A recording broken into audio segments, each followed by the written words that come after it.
물 마시기 정말 강조를 하고 싶고요. 치료에 빨리 도움을 줄 수 있는 좀 좋은 물을 마시면 좋습니다. 그래서 인체의 체액과 좀 유사한 물을 드시는 게 좋아요. 약간의 염분과 미네랄이 있는 그런 물을 좀 수시로 단시간에 들이붓는 물을 그냥 바로 소변으로 빠져나가기 바쁘거든요. 쉬지 않고 수시로 계속 물을 드셔주시는 습관, 부족한 수분을 채우기 위해서는 2리터 이상 드셔주시는 게 좀 도움이 될 수 있다. 안녕하세요. 신사임당 구독자 여러분. 저는 강남에서 이로운 약국을 현재 하고 있고요. 또 대한식단 코칭 지도사 협회라는 것을 운영하고 있으며 음식을 처방하는 약사로 활동하고 있는 푸드닥터 황혜연 약사입니다. 반갑습니다. 불면증이란 무엇이며 증상과 기준은 어떻게 되나요? 불면증은 저는 이렇게 한번 정의를 해봤어요. 수면에 불편한 감정, 불편한 느낌을 갖는 게 이제 불면증이다. 근데 증상은 좀 한 3가지 정도로 나눠볼 수가 있겠는데요. 첫 번째는 입면이 잘 되지 않으신 분들, 그러니까 잠들이기가 어려운 이런 불면증이 있고, 두 번째는 잠은 들었는데 수시로 깨는 거예요. 근데 어떤 분들은 5분에 한 번씩 깨는 분도 있고, 어떤 분들은 1시간에 한 번씩 깨는 분들도 있고, 그리고 세 번째는 잠은 들었어요. 근데 한 2시, 3시 한 엉뚱한 시간에 인제 깨서 그때까지 다시 인제 아침이 올 때까지 잠을 못 주무시는 분들, 이렇게 3가지 정도의 증상으로 좀 나눠 볼 수 있는데, 결국에는 사실 그렇잖아요.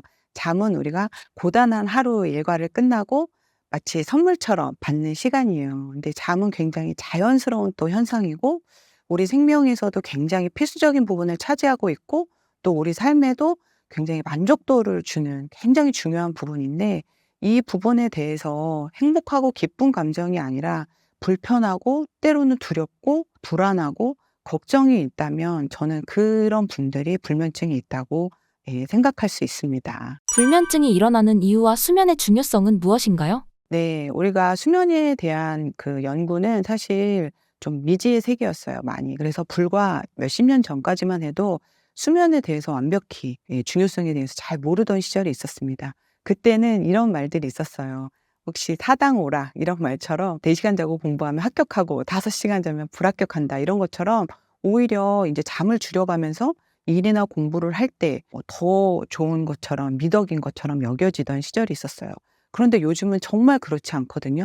오히려 잠 못 자고 일 더 하고 잠 못 자고 공부 더 하는 건 바보짓이다라고 할 정도로 수면이 굉장히 이 뇌 기능에도 정말 중요한 역할을 하고, 또 하나는 잠을 21세기의 블루처라고 할 만큼 수면 자체가 치유에도 굉장히 중요한 역할을 하지만, 우리가 요즘은 항노화, 젊음에 대한 욕구도 굉장히 크잖아요. 이 부분에서도 수면의 역할이 너무 중요하게 대두가 되고 있습니다. 그래서 일단 저는 이 잠은 뇌 기능에도 정말 중요하고 이 건강 전반에도 너무 중요하기 때문에, 제가 요즘 환자들을 상담할 때 먼저 다른 질환을 가지고 있는 분들에게도 "잠을 잘 주무세요?"라는 말을 꼭 먼저 여쭤봐요. 왜냐면 이게 너무 중요한 부분이기 때문에. 그래서 어떠한 질병 치유에도 잠을 잘 자는가 잘 못 자는가가 굉장히 중요한 부분이라는 거죠. 그래서 일단 지금은 처음 뇌 기능에 대한 어떤 부분에서 수면의 중요성, 불면의 위험성, 이런 것들을 좀 먼저 이야기 한번 해볼 텐데요. "죽은 듯이 잠을 잘 잔다." 이런 말을 하는 것처럼 마치 죽은 사람처럼 아무것도 안 하는 것 같지만, 잠을 자는 동안에 우리 인체는 굉장히 활발한 활동을 하고 있어요. 그 우리 몸 내부에서는, 인체 내부에서는 재생과 회복이라는, 또 성장이라는, 그래서 아이들 같은 경우는 잠만 잘 자고 일어나면 다음에 막 큰다, 이런 말을 하잖아요. 그리고 회복이라는 이러한 중요한 활동을 하고 있는데, 뇌는 특별히 더 중요한 활동을 합니다. 이 수면 자체가 뇌가 열심히 일한 결과예요. 뇌가 놀아서 나온 결과가 아니라. 그리고 두 번째는 우리가 불면증 자체만으로도 뇌가 망가지고 손상될 수 있다라는 걸 알아주셨으면 좋겠어요. 그 이야기가 뭐냐면, 우리가 이 낮 동안에 굉장히 많은 정보를 이렇게 많이 받아들입니다. 듣기도 하고 또 보기도 하고, 수없이 사람들과 또 여러 가지 물체들과 또 우리가 보고 있는 것들, 이런 것들을 통해서 정보는 쉴 새 없이 엄청나게 많이 들어오죠. 그런데 이 자는 동안에 어떤 일을 하냐면은, 이 우리가 쉴 새 없이 들어온 정보들을 필요한 것들은 잘 저장하고, 또 불필요한 것들은 잘 버려지는 정리 작업을 해요. 그런데 이게 불면증이 있는 환자들은 이걸 잘 못합니다. 그래서 이 자는 동안에 이 취사 선택, 정보의 취사 선택이 잘 안 되다 보니까, 그러면 다음 날 또 다른 새로운 정보가 물밀듯이 밀려 들어오게 되잖아요. 그러면 이건 마치 표현을 하자면 이런 거예요. 설거지 안 한 상태에서 다음날 또 새로운 아침 식사를 만들 때 얼마나 짜증나고 불쾌하고 불편합니까? 이런 것처럼 우리가 잠을 잘 자고 정보 그 취사 선택이 잘 되면 다음날 아침에 일어나서도 새로운 정보를 받아들일 때 불편함이 없고, 또 하나는 어떤 복잡한 사고, 판단 이런 걸 할 때도 어렵지 않아요. 그런데 막 정보들이 뒤엉켜서 어저께 것도 그대로 있는 상태에서 새로운 정보들이 들어오게 되면은 일의 효율도 떨어지고 공부한 것들도 막 엉망진창 뒤죽박죽인 상태에서 시험 보는데도 굉장히 어려움이 있는 거죠. 그래서 잠의 중요성은 바로 이 뇌 활동에 있어서 굉장히 필수적인 역할을 한다는 거예요. 거기에다가 또 하나 굉장히 중요한 부분이 있습니다. 우리가 잠을 잘 때 뇌에서는 청소를 합니다. 네, 청소 시스템이 가동이 돼요. 이때 치매 유발 물질이라고 하는 베타 아밀로이드와 같은 독성 단백질도 배출을 잘 하게 돼요. 그런데 잠을 못 자게 되면 이것 또한 제대로 이루어지지가 않게 되죠. 그래서 불면증 자체가 치매 유발에 굉장히 위험성을 높이는 그러한 이유가 된다라는 거예요. 그런데 반대로 잠을 잘 자게 되면은 이런 독성 단백질이 잘 빠져나가게 되면서 치매 위험성도 굉장히 낮춰주게 됩니다. 꾸준히 잠을 만족스럽게 자지 못할 때도 우리의 뇌는 망가지고 손상될 수 있다라고 생각을 해주시면 좋을 것 같습니다. 약사님께서는 불면증 극복을 위해 어떤 노력을 하셨나요? 창피하게도 제가 약사지만 10여 년 전에 제가 정말 불면증으로 굉장히 고생했던 시절이 있어요. 제가 원래 좀 타고나기를 늘 좀 예민하고 좀 잠이 좀 불안했었긴 했는데, 이게 이제 계속 치료가 안 되고 누적이 되다 보니까 그때만 해도 제가 이제 불면증을 어떻게 극복해야 되는지 잘 몰라서 어쩔 수 없는 방법으로 수면제를 좀 먹게 되었습니다. 그런데 이게 처음에는 아주 이제 가끔 소량씩 먹다가 어느 순간에는 수면제의 내성 때문에 이제 점점 양이 늘어나고, 또 양이 늘어나도 이제 아예 잠을 못 자는 그러한 시기가 오게 됐고, 또 이 수면제의 각종 부작용이 시달리면서 우울증이라든지 무기력 이런 것들이 오게 되었어요.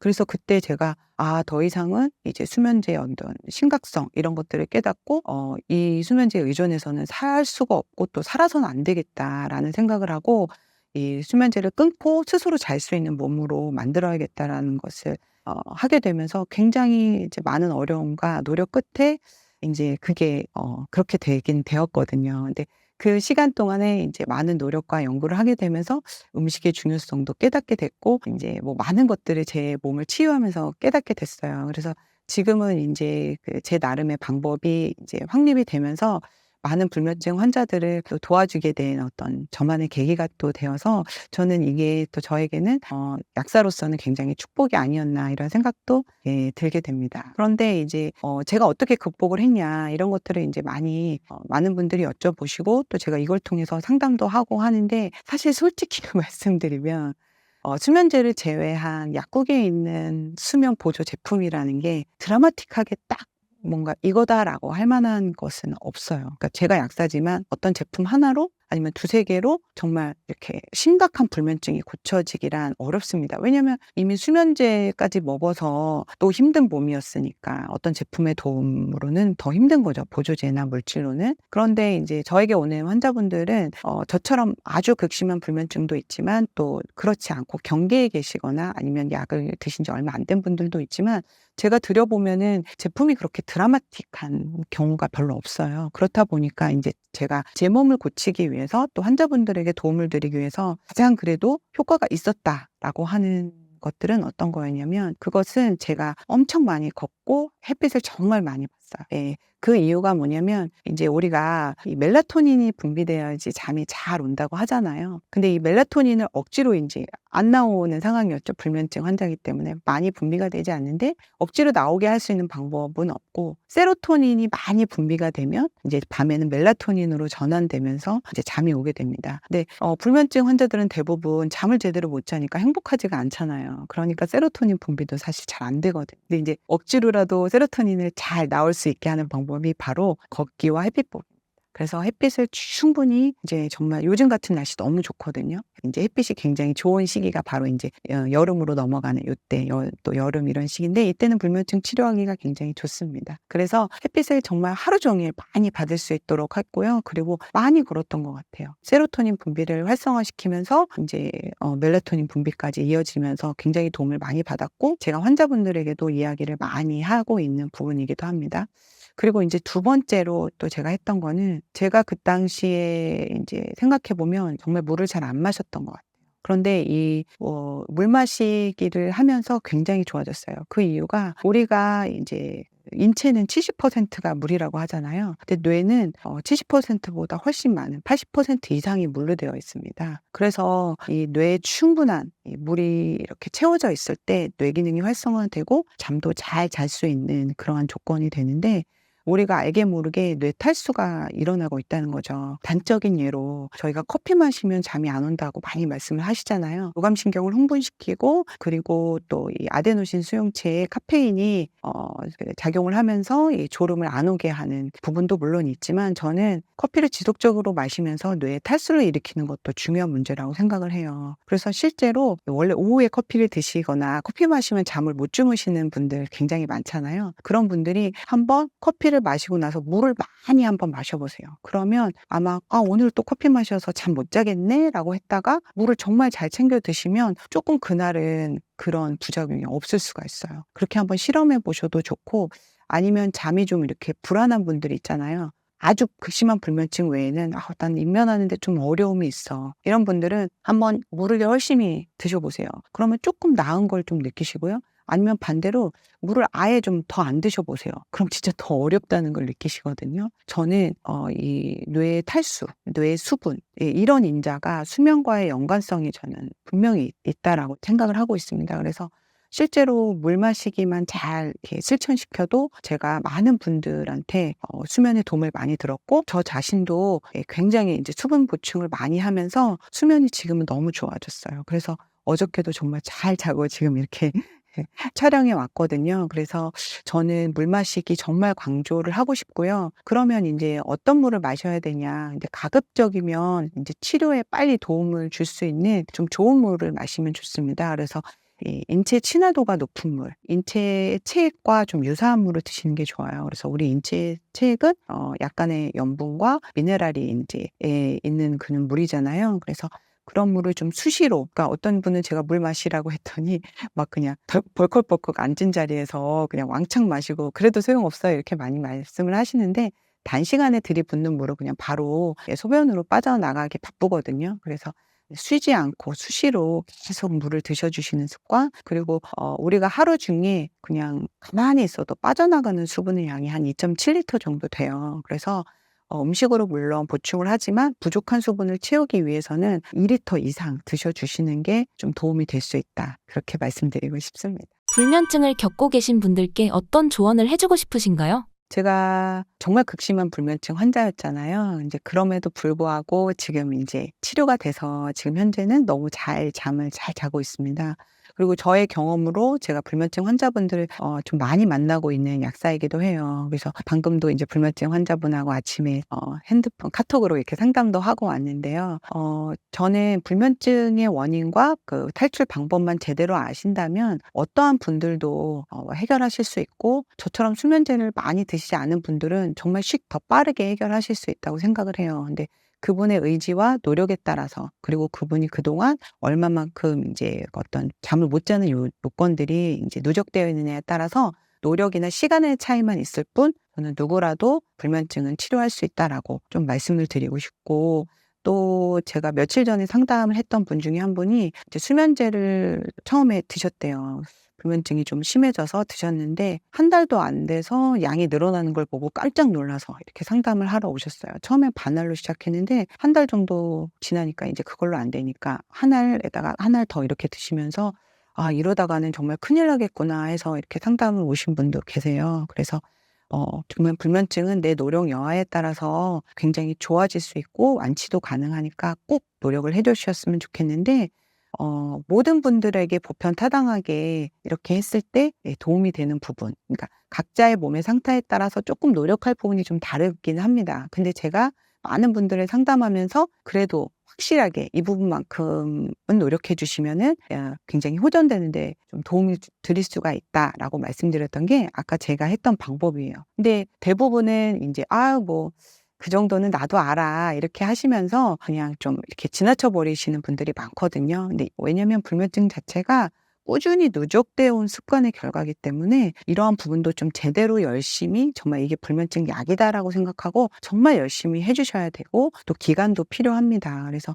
내가 나빠진 기간만큼 노력을 해 주는 기간도 필요하니까 좀 의지를 가지고 꾸준히 해 주셨으면 좋겠어요. 그래서 아까 말씀드린 대로 걷기와 햇빛 보기 정말 열심히 해 주시고요. 진짜 가능하면은 많이 시간이 허락하는 한 어떤 분들은 걷기 하라 그러니까 그냥 뭐 한 30분 걷고 그냥 됐다 이렇게 생각하시는데 할 수 있는 한 시간이 허락하는 한 많이 해 주시고요. 물 마시기도 충분히 해 주시면 좋겠어요. 그래서 제가 다른 인제 채널에 가서 "물만 열심히 드셔도 굉장히 도움을 많이 받으실 수 있다." 이렇게 말씀드렸더니 "아 저 물 마시기 좀 했는데 안 되더라." 이런 말씀을 하세요.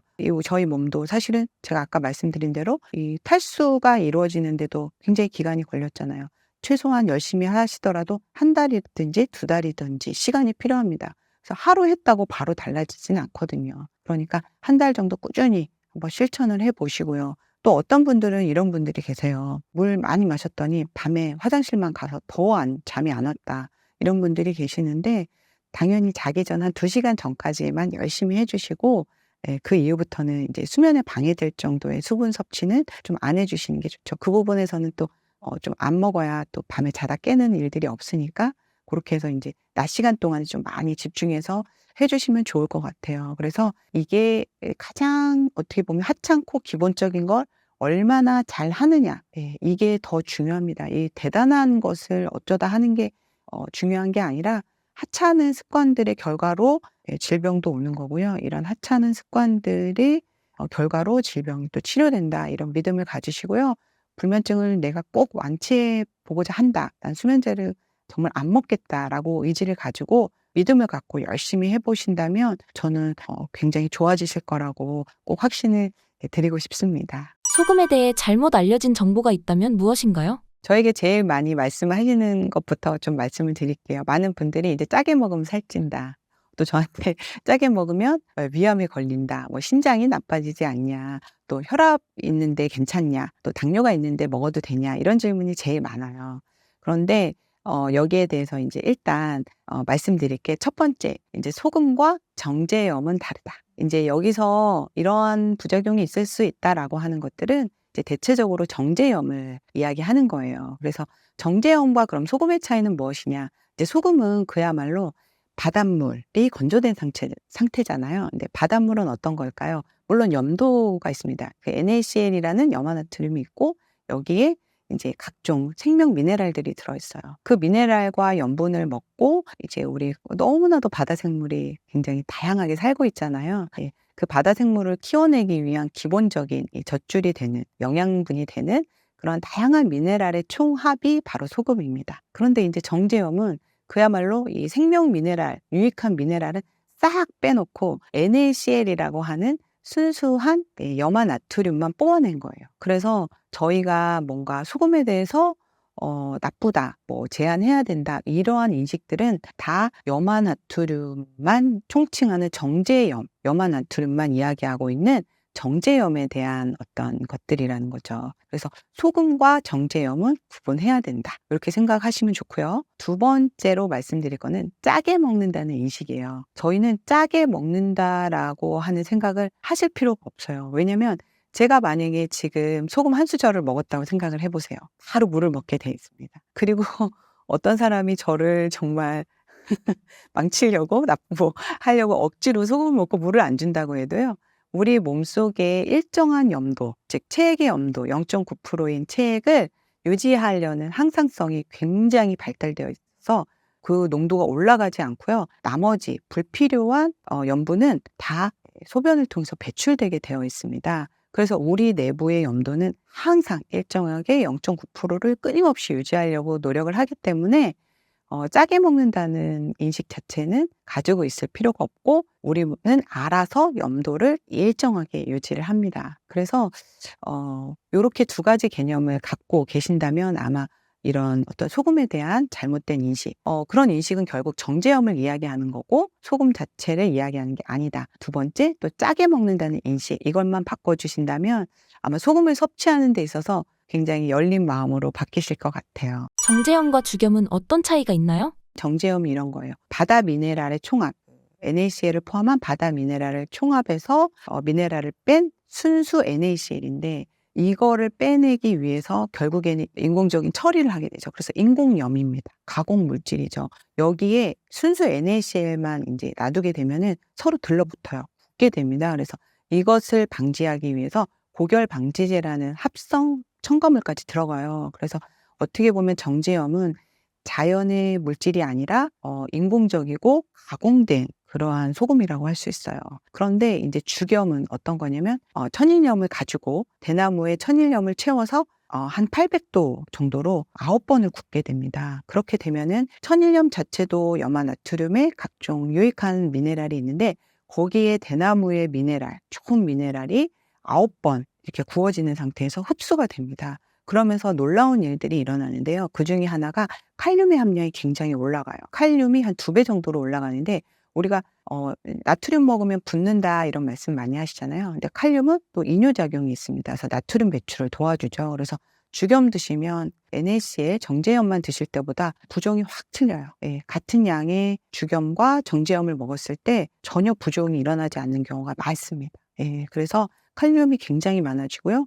여기에 우리 몸의 면역이라든지 해독이라든지 항산화 또 인슐린 저항성에 도움이 되는 아주 좋은 희귀 미네랄, 미량 미네랄들이 굉장히 올라갑니다. 이 게르마늄이라든지 또 셀레늄이라든지 그리고 죽염 특유의 유황, 그 달걀 썩는 냄새 때문에 싫어하시는 분들이 많은데 이 유황이 이렇게 많은 분들이 항산화에 굉장히 좋다고 하는 글루타치온의 원료가 되거든요. 그래서 이런 유황, 셀레늄, 게르마늄 같은 쉽게 얻어내지 못하는 그러한 그 미네랄들이 굉장히 많이 죽염에는 생성이 돼요. 그러면서 치료 효과는 굉장히 극대화되고 또 하나는 우리가 요즘 소금을 안 먹는 이유 중에 하나가 바다에는 오염물질이 많다. 예, 이러한 이유 때문에 소금을 많이 안 드세요. 그중에 대표적인 게 바로 미세 플라스틱입니다. 우리가 모든 그 지구상의 쓰레기들이 바다로 버려지는데 그 플라스틱 때문에 이제 소금도 유해하다 이런 부분들이 많은데 아주 고온이죠. 마지막에는 무려 1300도 이상의 고온으로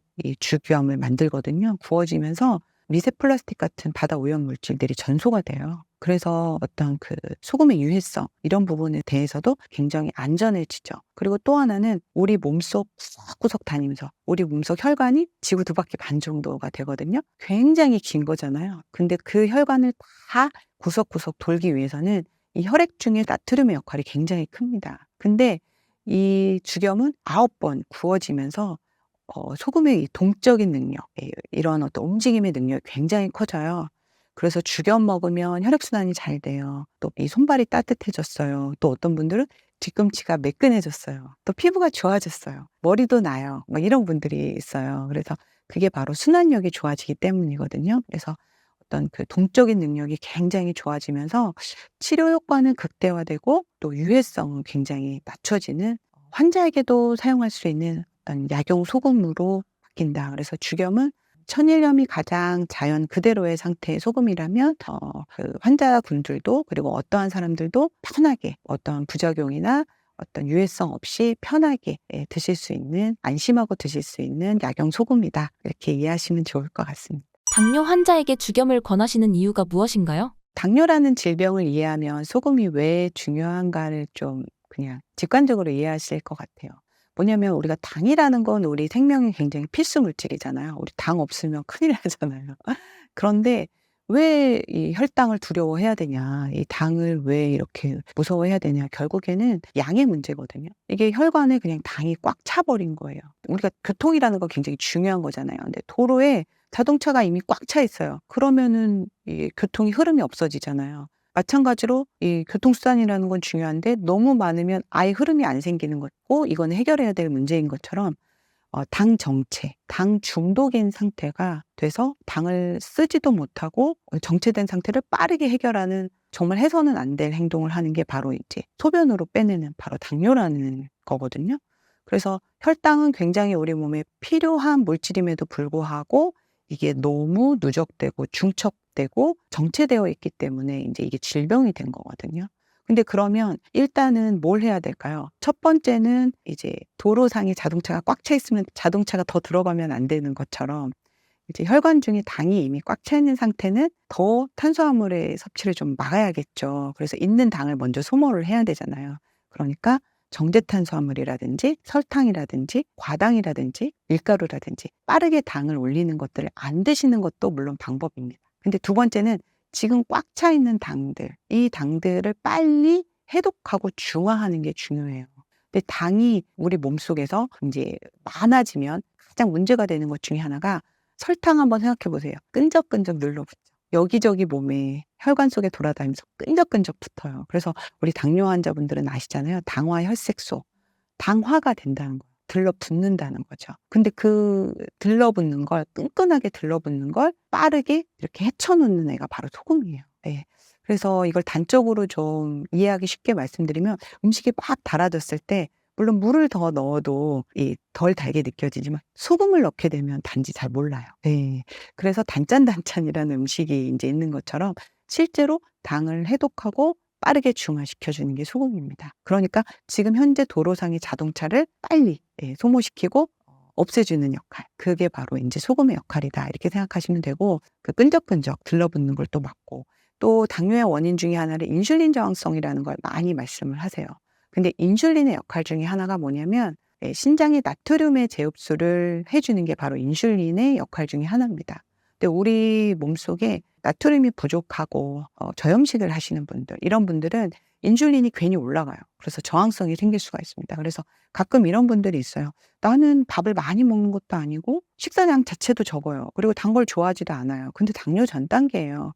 이런 분들은 저염식만 해도 당뇨 전 단계가 올 수 있습니다. 왜냐하면 소금을 계속 재흡수해야 되기 때문에 인슐린 저항성이 생길 수밖에 없는 거죠. 그래서 이 인슐린의 저항성 자체가 당뇨의 가장 큰 원인이고 고혈당의 원인인데 이 인슐린 저항성을 소금을 먹음으로 해서 낮출 수가 있다는 거죠. 그래서 인슐린 고공행진을 낮춰 주는데 중요한 역할을 하기 때문에 소금을 드셔 주는 게 또 중요하고요. 그리고 또 세 번째는 또 이런 게 있어요. 당 중독인 분들이 어때요? 중독됐으니까 계속 찾아요. 그래서 계속 단 게 땡겨요. 계속 뭔가 먹고 싶어요. 그래서 당뇨의 그 증상 중에 하나가 다식이 있습니다. 자꾸 뭔가 입맛이 땡깁니다. 근데 머리로는 안 먹어야 되는데 땡기니까 참기가 어렵거든요. 근데 그런 분들한테 제가 죽염이라든지 소금을 들여 보면 탄수화물에 대한 갈망이 줄어들어요. 굉장히 중요한 역할이죠. 저도 사실은 예전에 약간 탄수화물 중독 상태가 있었어요. 그래서 '아 이러면 안 되는데.' 제가 건강을 이야기하는 약사인데 이러면 안 되는데 너무 힘든 시기가 있었어요.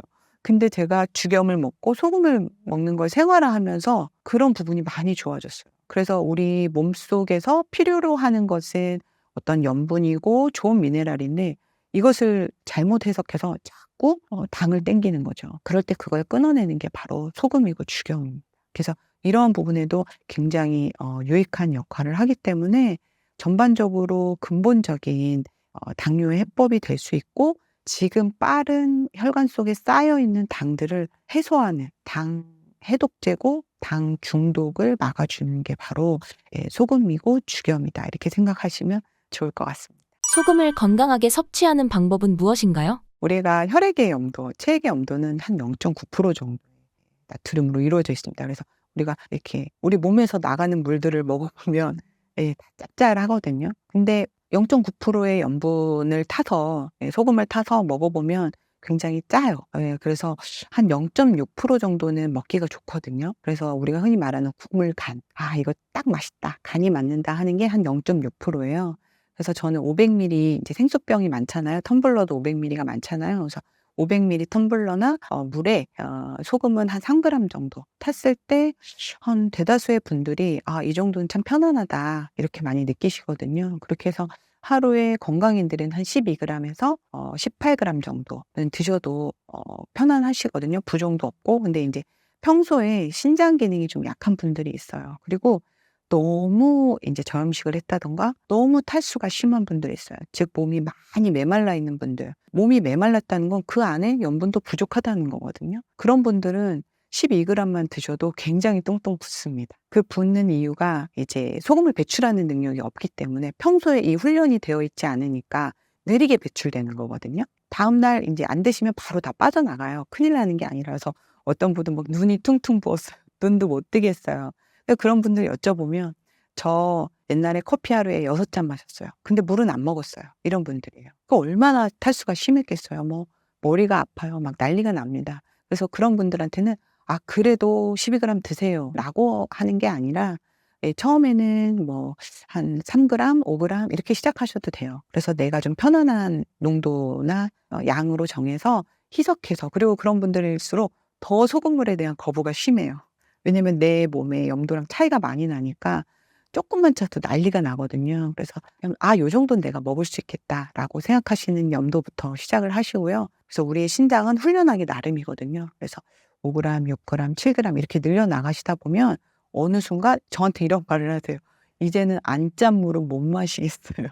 그리고 지금은 그램수 안 재고 막 넣어서 먹고 있어요. 이런 분들도 있어요. 그래서 우리의 그 소금 배출 능력은 훈련하기 나름이다. 그래서 처음에 또 이런 분들도 있어요. 빨리 좋아지기 위해서 많이 드시는 분들 있어요. 부어도 저는 괜찮아요. "저 빨리 좋아지고 싶어요." 이런 분들은 뭐 부종이 힘들지 않으시다면 공격적으로 드셔도 예 크게 문제는 없습니다. 다만 짧은 시간 안에 과량을 넣기보다는 분배를 해서 또 신장이 부담이 가지 않을 정도로 그냥 분배를 해서 몇 그램을 드시든 쉬지 않고 조금 조금 소량 드시면 어떤 분도 그런 어떤 부작용이나 힘듦 없이 예 불편함 없이 드실 수 있다. 건강한 삶을 위해 중요하게 생각하시는 건 무엇인가요? 많은 분들이 인제 저한테 이런 질문을 많이 하세요. "아이 뭐 소금 나쁘다고 하는데 그리고 뭐 소금 먹으면 뭐 혈압 오른다고 하는데 하루에 소금 섭취량 제한하라고 그렇게 다 얘기하지 않나요?" 뭐 이렇게 말씀을 많이 하세요. 근데 현재 건강적인 문제가 없거나 또 뭐 내가 건강하다고 하면 제가 굳이 그분에게 억지로